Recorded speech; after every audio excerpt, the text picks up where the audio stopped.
Hello, Renee Flamont here. You guys, this is a big one for me because it's been done to me and I can't stand it. And it's been done to many of you and I'm sure you can't stand it. And it just burns. It burns. Unlike anything you could even explain to people. And then people don't believe you. It's a whole mess. Am I right? Okay, I'm going to get into it. The smear campaign that the narcissist does, and this could be, now I want you to keep in mind, this could be partner narcissist, this could be family member narcissist, this could be friend narcissist, this could be coworker narcissist, it doesn't matter. This is any narcissist. They've got to give reasons for the relationship dissipating, right? Whether it's a breakup or you just don't speak anymore or you're no longer friends or whatever it is. They've got to give reasons. And like we talked about in the last video that I just mentioned on the last video, they can't take blame. Can't, won't, are unable, uninterested in taking blame. And many think smearing is something that happens with the breakup, with the disintegration of the relationship after. And it is. It certainly is. But they begin the smearing from the very beginning. From the off the gate, out the gate, how they say, out the gate, they start the smearing. They'll find people in your circle to adhere to bond with, in front of you, at your expense. Let me explain. The little joke about you. This is a famous one that they do, that they'll make. The narcissist will make a little joke. It'll sound non-threatening, a little jab, making that friend laugh, right? Gets put on a shelf for them to use later. I'm sorry, I have an itchy nose. Now, they just met your friend or family, right? Whether they're family or friends, and we're talking about friends or family, whatever. We're in a circle or a partner. They just met these people. But they made them laugh. The narcissist made the person laugh. They made a joke at your expense. That gets banked by the narcissist for when they need to retrieve it. They reached one of your circle. They'll turn that to that person to vent or confide in about you or smear you one day. They're collecting people, fans of theirs. The unsuspecting person that laughed at their joke may not have any idea what they're doing. And you may find a person once in a while that won't laugh and might stand up for you, and they're on to them. And they're like, don't say that. That's not nice. Love those people. But you do get ones that are unsuspecting. They don't know. They innocently laugh. And then those are the people that the narcissist is going to remember. Oh, I bet I can get to that one. I bet I can use that one to my benefit when I need it. That's why you see the narcissist tends to focus on certain people in your circle. It takes them one time to know who is going to let them in and who won't. Who laughs, who doesn't. Who's charmed, who isn't. They're fans. They're looking for their fans in the audience. But I'd like it to be said, again, there are friends and family that wouldn't betray you. And laughing isn't betraying you if it ends there. And the narcissist comes to them later and tries to, and they realize and they say, oh, you know what, this is inappropriate. You shouldn't really be talking to me. You should be talking to Renee or whatever. That would be a nice person.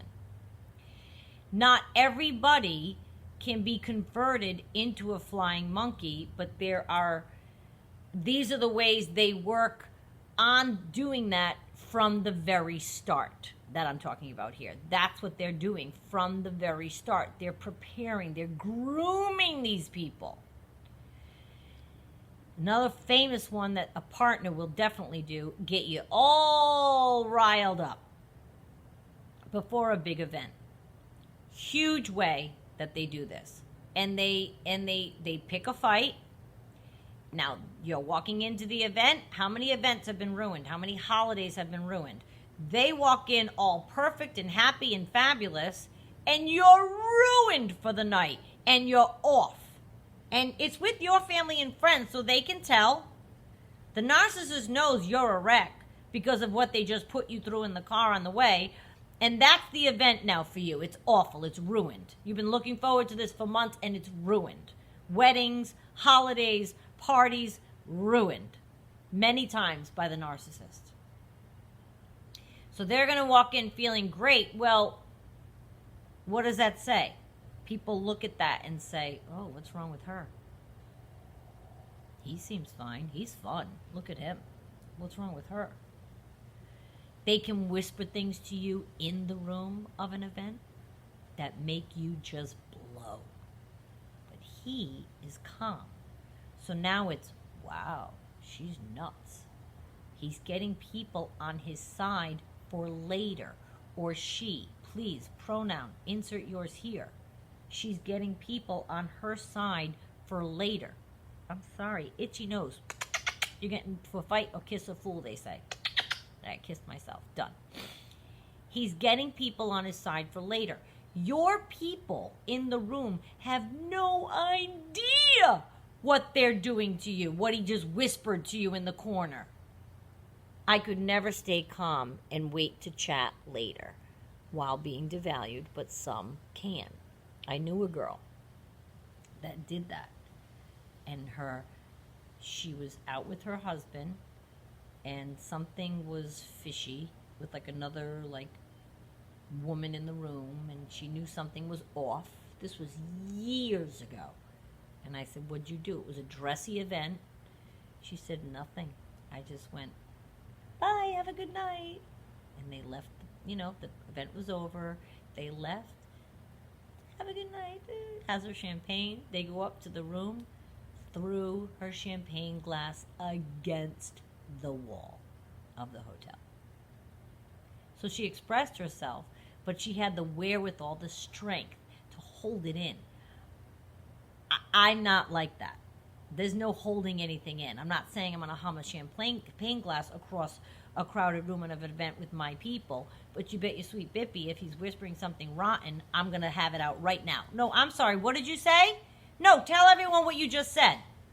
Now I look nuts, though, and he's just laughing and smirking, and I'm trying to say it, and that we had this situation happen. It was ridiculously unfair to be put in that situation, but that's what the narcissist does. They're gaining evidence every time you open your mouth that you are bad and they are not.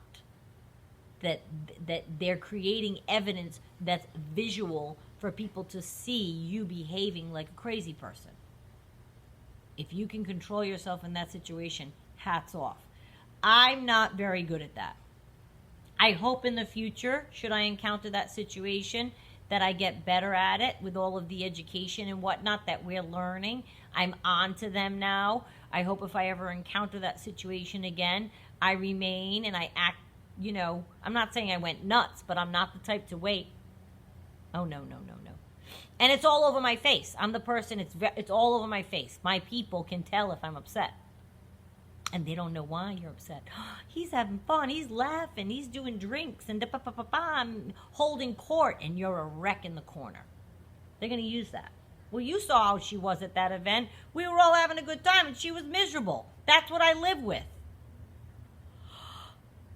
They'll do that all the time.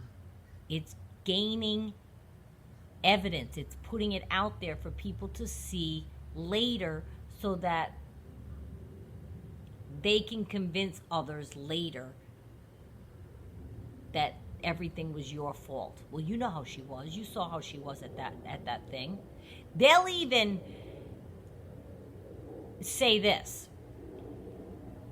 You have your people trying to soothe him as he's stating how much he loves you, even with her behavior, even with her temper. I love her. Because, see, maybe you blew up in front of you. They're your family and friends. You feel comfortable. Say they were whispering something to you in the ear and you finally do blow. That maybe shows a little bit of I love her, even though they'll paint themselves as your savior. cherry on the cake. Oh, yeah, they're trying to help. I love her so much. All of it is to use later when you break up. They're grooming all of these flying monkeys with every single one of these tactics. That's what they're doing. They'll be saying, but I love her so much. You have no idea. I'll do anything for her. It's sick, really. It's sick. They'll even tell someone something you told them in confidence, or make up something you didn't even tell them, or expand on something you told them to make it sound like maybe you told them more than you did, just to cause friction between you and a friend or a family member. They're very manipulative and cunning when they do it. They can convince others, you know, she was telling me about your ex and what happened, and I just want you to know that I don't think it's your fault at all. I know she can be tough, and she probably made it sound like it was your fault, but I don't. All of a sudden, and by the way, you might not have said any of this, but they know your friend had a breakup. That's all they need to know. They'll go with this. And now they're planting seeds in the friend's mind. Why? What'd she say? Oh, I don't want to cause trouble. You know she loves you, but she mentioned, and boom, they go into some big lie. What do you think that does? Their lie could have detail upon detail upon detail. The poor friend or family, they might not know that this person is lying. And remember, not everyone assumes that there are lying people in the world. We learned because of our narcissist. If they've not had this, why wouldn't they believe them? Hopefully, like I said, you might have a friend stand up and say, you know what, this sounds a little off. I'm going to excuse myself and go find her and be with her right now. And then maybe somebody senses that doesn't even sound like something you would do.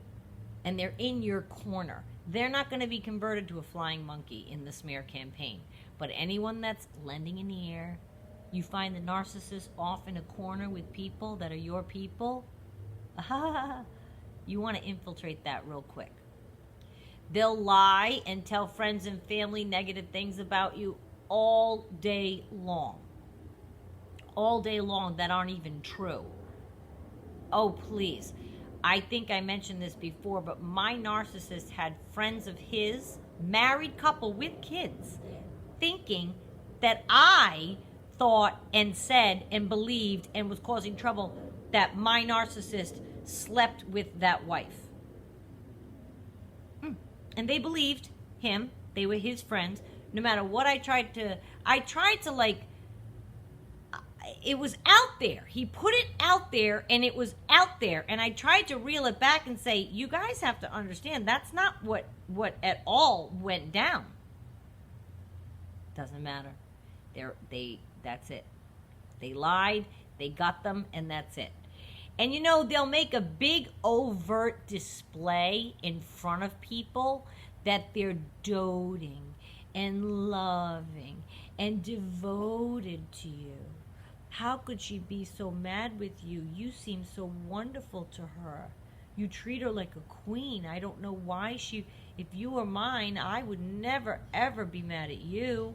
Who could be mad at you, charming, devilish, funny person? All of these things are being set up ahead of time. Stop barking, honey. It's okay. She's about to bark. All of these things are being set up ahead of time. She sees something outside, that's why. As they're maneuvering throughout your relationship, and they're setting this up because they know at some point they will need to count on these people to believe them when they blame you for the disintegration of the relationship. They can't take any blame. The smearing starts in the beginning, my friends, not in the end. And you want to watch out for this throughout the entire relationship. Review your own. If there's a person right now that's with the narcissist and became a flying monkey, review it in your mind. How many times were they off in a corner? How many times did that flying monkey laugh at the narcissist's jokes? Say something positive to you about the narcissist because the narcissist had them charmed from the beginning. There were people in my circle, certain ones, they liked the narcissist. He knew exactly what to say, who to go after, how to lure in those people, do shots with this one, make jokes with this one, talk about a subject matter with this one. But they tailor make their spiel, and they'll reel in as many as they can. The narcissist that was in my life that no longer is, not the partner, the other one, did this to the nth degree to me with anyone that would listen. And that's where a lot of this experience comes from. I watched it get done to me. I watched friends try to be lured over. I watched this person sit in the corner with a close friend of mine, and then suddenly that close friend is acting differently towards me. Well, there's only one reason that that close friend could be acting differently towards me, and that's because the narcissist filled their head with a bunch of junk. And then if that happens, you have to make a decision. Was that friend a good friend to sit there and listen? Or was that friend, should they have sat there and said, I don't agree with you. I don't see that in Renee. I don't think that she's any of the bad things that you are talking about. Will you excuse me for a moment? That's what I would do if somebody tried to do that to me. You got to remember, who is your person? The narcissist will steal your people. Hopefully, if you have good people, they'll realize you're their person, not the narcissist. And they won't become a flying monkey on the smearing campaign. But it starts from the beginning, not just at the end. If it didn't start in the beginning, they would have no one to talk bad about you at the end. They have to groom these people so that they have people to turn to when it does go awry. They have to have teammates that they can now corral to be against you. It's them versus you. And it's just like, I look at it like, okay, if our relationship is over, it's not me versus you. It's I'm out of here, you're over there, we're done. Family, friend, coworker, partner, doesn't matter. I'm not existing in my world to make it about what the narcissist is going through anymore. I'm not relating my happenings to them. I'm not trying to be in their life or talk bad about them or bring them down. They're out. They're out. In my mind, they're out of your life now. The narcissist, no one's ever out of their life. They need to garner support, garner affection in whatever way they can. And if that means stealing a flying monkey out of the circle of an ex, then they'll do that. And they'll keep that person for as long as they serve them purpose until they move on to a whole other new set of people. And then that flying monkey will be dropped as well. Sometimes the flying monkey becomes their next person. That can burn. I know some of you that happened to. And that is awful. That's awful. I've had it happen with friends. And it's very painful. And you just have to rise above that. Don't allow yourself to get very concerned. I know a smear campaign can be extremely painful. And I know that if you're breaking up with your narcissist, like right now, you might be worried about that. But I would take stock in the people in your life right now and maybe talk to them first. Look, I'm about to break up with him, and I know that you and he kind of got along well, and I just want you to know that the behavior I suspect to see is this. My bet is he's going to reach out to you. He's going to try to... You might want to head it off at the pass. Is that how they say it? Head it off at the pass? It's just an idea. I just don't want you thinking it happens just after the breakup. It's something you have to look for the whole relationship the narcissist is doing it. I just wanted to mention it so you're aware, as always, because it will help you if your eyes are open to that situation. Please go ahead and hit sub, like, and share, and we will see you next time. Oh my God, she's so cute.